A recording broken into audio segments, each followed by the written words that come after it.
I hope कि आप लोग सब बहुत अच्छे होंगे। मैं कुछ दिनों से वीडियो नहीं डाल रही थी। एक्चुअली मेरी कॉलेज में कुछ कॉलेज का एडमिशन वगैरह चल रहा था और बीएड में क्लासेस वगैरह स्टार्ट हो गई थी, जिसकी वजह से मैं थोड़ा बिजी से जो चल रहा था मेरा, इसकी वजह से मैं वीडियो नहीं अपलोड कर पा रही थी।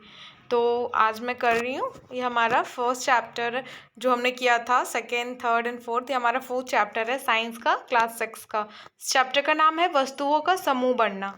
यानी वस्तुओं का समूह, समूह से हमने समझ रहे हैं यानी किसी भी ग्रुप के बारे में। समूह मतलब ग्रुप होता है ऐसे इंग्लिश में, तो समूह किसे बोलते हैं? वस्तुओं का समूह बनना यानी किसी भी अलग अलग वस्तु, जैसे फल हो गया, सब्जियां, कलम, किताब, कुर्सी, अगर एक जगह रखे हो तो उसे हम क्या है, एक समूह है किसका? वस्तु का। तो हम लोग पढ़ते हैं पहले वस्तु किसे कहते हैं। तो ऐसी चीजें जिसे हम देख सकते हैं, छू सकते हैं, उसे वस्तु कहते हैं। ऐसी चीजें जिसे हम देख सकते हैं और छू भी सकते हैं, जिसे फील कर सकते हैं, अपने आंखों से देख सकते हैं, वो सब क्या हो गया? वस्तु हो गया। एग्जाम्पल क्या क्या हो जाएगा? टेबल, बोतल, कलम आदि। बहुत सारे और भी एग्जाम्पल्स लिख सकते हैं, मैंने यहाँ पे 3 एग्जाम्पल्स दिया है। अब पढ़ते हैं वर्गीकरण यानी क्लासिफिकेशन। वर्गीकरण किसे कहते हैं? विभिन्न वस्तुओं को निश्चित असमानताओं और समानताओं के आधार पर समूह बनाना वर्गीकरण कहलाता है।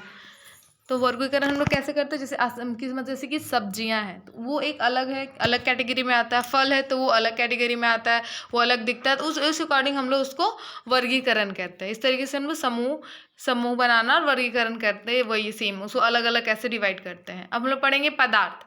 पदार्थ किसे कहते हैं? ऐसी चीज जिसका उपयोग विभिन्न वस्तुओं बनाने में होता है, पदार्थ कहलाता है। जैसे देखिए, कुर्सी को बनाने का उपयोग कुर्सी को बनाने का उपयोग किस चीज के लिए किया जाता है? लकड़ियों का। और सिर्फ लकड़ी के ही नहीं, लोहे की भी कुर्सियाँ होती है, तो लोहा भी क्या है? मेटल यानी पदार्थ है। तो पेन बनाने के लिए धातु हो गया, प्लास्टिक हो गया, बर्तन बनाने के लिए स्टील हो गया। अब हम लोग नेक्स्ट है हमारा एक से अधिक पदार्थों से बनी वस्तुएं यानी प्लेट पर किस किस चीजों से बनी होती है, वो मैंने एक चार्ट बनाया इस तरीके से, आप देख सकते हो। जैसे कि वस्तुएं, प्लेट है तो प्लेट किन किन चीजों से बन सकती है? कागज से, प्लास्टिक से, इस्पात से। पेन प्लास्टिक और धातु से बनाया जाता है। कुर्सियाँ लोहे और प्लास्टिक से। वस्त्र रुई, पॉलिस्टर, चमड़ा, नायलॉन हो गया, रेशम, ये सब चीज़ों से बनाया जाता है वस्त्र। और सिक्के किन किन सिक्के किस की सिक्के होती है? तांबा की होती है, सोने की होती है, चांदी, लोहा, ये सब सारे के सिक्के होते हैं। अब आ गया समान पदार्थ से बनी विभिन्न प्रकार की वस्तुएं। जैसे कि लकड़ी से क्या क्या बनते हैं? कुर्सी हो गया, मेज हो गया, हल हो गया, बैलगाड़ी हो गया। हम लोग बैलगाड़ी चलता है, उसमें जो लकड़ी का बना, वो भी तो लकड़ी के बना हुआ रहता है, और उसके पहिए। पुस्तक, कागज से क्या क्या बनता है? पुस्तक, नोटबुक हो गया, समाचार पत्र या न्यूज़पेपर। खिलौने, टॉयज वगैरह भी बच्चे बनाते हैं, क्राफ्टिंग वगैरह भी करते हैं। कैलेंडर भी पेपर से बनता है। चमड़ा, उससे बेल्ट हो गया, जैकेट हो गया, फिर बहुत सारा बेल्ट भी, मतलब जैकेट्स भी आते हैं, बहुत सारे शूज़ भी होते हैं जो चमड़े के होते हैं। प्लास्टिक से क्या क्या? खिलौना, बर्तन, बैग, मग, बाल्टी। रुई से क्या हो गया? जितने भी हम लोग पहनते हैं जो कपड़े, वस्त्र, वो बनते हैं। अब पदार्थ के गुण कैसे? 5 मैंने यहाँ बताया, जैसे कि होते हैं दिखावट, कठोरता, विलेयता और वस्तुओं को डूबना और तैरना। और 5वां क्या है? पारदर्शी। तो हम लोग कैसे जज करते हैं कि देख के कि हाँ ये फल है या नहीं? हम लोग दिखावट से पहले देखते हैं कि दिखावट से पता चलता है कि किस तरीके का है, या देख सकते हैं कठोरता से पता चलता है कि मुलायम है कि कठोर है। विलयता यानी जो घुल जाता है, वस्तुओं को डूबना या तैरना, पारदर्शी। ये सब हम एक एक टॉपिक का मैंने लिख दिया अच्छे से। पहले हमने धातु वर्ड मैंने बहुत जगह यूज़ किया है कि जैसे पेन भी धातु से बनते हैं। तो अब ये क्वेश्चन आता है कि धातु कहते किसे हैं और हम लोग कैसे पहचानेंगे कि ये धातु है? तो धातु ऐसे पदार्थ जो चमकीले होते हैं, जिसे काटा जा सकता है, उसे धातु कहते हैं। जैसे कि देखिए, लोहा चमकीला होता है, तांबा हो गया जिसमें लाइट आता है, जो चमकता है, उसे धातु कहते हैं। और आप सीनियर सेक्शन में जाओगे तो इनका डेफिनेशन थोड़ा और बड़ा बड़ा होगा। ये मैंने छोटा सा बस समझाने के लिए लिखा है। कुछ वस्तुओं में चमक पाई जाती है, अर्थात द्वितीय युक्त होता है। द्वितीय युक्त यानी चमकीला, जैसे सोना, चांदी, तांबा, लोहा, एल्युमिनियम, ये सब क्या है? चमकीले यानी द्वितीय युक्त है। ये सारे क्या है? धातु के एग्जाम्पल्स हैं। कुछ पदार्थ जिन्हें आसानी से संपीड़ित किया जाता है यानी खरोचा जा सकता है, कोमल पदार्थ। अभी मैंने ऊपर में बताया कि कठोरता कैसे पता करते हैं और कोमल पदार्थ कैसे पता करेंगे? तो देखिए, जिसमें संपीड़ित, जिसको दबाने से दब जाए, जिसे खरोच आ जाए, वो कोमल पदार्थ, जैसे रुई हो गया, स्पंज। और जो स्पीड़ित नहीं होता है, जो संपीड़ित नहीं होता, वही पदार्थ जिन्हें संपीड़ित करना आसान नहीं होता, कठोर पदार्थ कहलाता है। जैसे कि कील, तांबा, लोहा, सोना। जो इसमें संपीड़न होती है उसे कोमल बोलते हैं, जिसमें नहीं होती है आसानी से उसे क्या कहते हैं, कठोर पदार्थ कहते हैं। अब विलय पढ़ेंगे, हमने पढ़ा था विलयता किसे, यानी विलय क्या है, अविलय क्या है। तो विलय जो जल में आसानी से घुल जाए उसे विलय कहते हैं, और जो जल में घुलनशील नहीं होता है उसे अविलय पदार्थ कहते हैं। जैसे कि देखिए यहाँ पे ठोस का उदाहरण है, जो जल में विलय होता है और जो जल में विलय नहीं होता। कुछ ऐसे ठोस, कुछ एग्जांपल्स मैंने दिया है, कुछ ठोस पदार्थ जो जल में आराम से विलय हो जाते हैं, कुछ नहीं होते। तो पहला क्या है, नमक और चीनी, ये आराम से विलय हो जाते हैं, ये दोनों ठोस है। नमक भी देखा है आपने, चीनी भी देखा है, क्या वो दब जाने से दब जाता है, नहीं ना। तो वो ऑब्वियस सी बात है कि ये आराम से जल में विलय हो जाता है, नहीं घुल जाता है। जब भी हम शरबत बनाते हैं या फिर नमक का घोल या चीनी का घोल तैयार करते हैं, देखिए एकदम अच्छे से मिल जाता है। और अविलय, लोहा क्या मिलेगा, पानी में नहीं। तो ये सब क्या हो गया, अविलय। तांबा हो गया, बालू, ये सब अविलय है, जो पानी में घुलता नहीं है। और कुछ ऐसे द्रव जो आराम से पानी में घुल जाते हैं और कुछ नहीं घुलते हैं। तो एग्जाम्पल्स है, पहला है सिरका, ये आराम से मिश्रित हो जाता है जल में। नींबू का रस हम लोग तो तैयार करते ही हैं शरबत, तो वो भी घुल जाता है।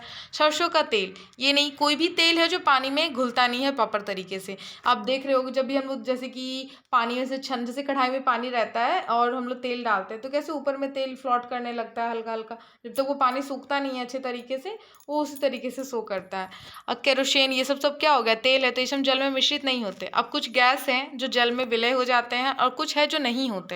ऑक्सीजन, ऑक्सीजन जल में आराम से विलय हो जाते हैं, ये जल में घुलनशील होते हैं। इसका एक बेस्ट एग्जांपल है, जितने भी जलीय जीव होते हैं वो जल के अंदर रहते हैं, उन्हें भी तो सांस लेने की जरूरत होती है, उन्हें भी तो ऑक्सीजन चाहिए, यानी ऑक्सीजन, यानी जल में हमें ऑक्सीजन मिलती है तब तो वो सर्वाइव कर पाते हैं ना। तो इट्स अ बेस्ट एग्जाम्पल कि ऑक्सीजन हमारे जल में आराम से विलय हो जाता है। और कुछ ऐसे गैस हैं जो जल में अविलय होते हैं, जो घुलते नहीं है, जैसे कि नाइट्रोजन, हाइड्रोजन, ये अविलय होते हैं।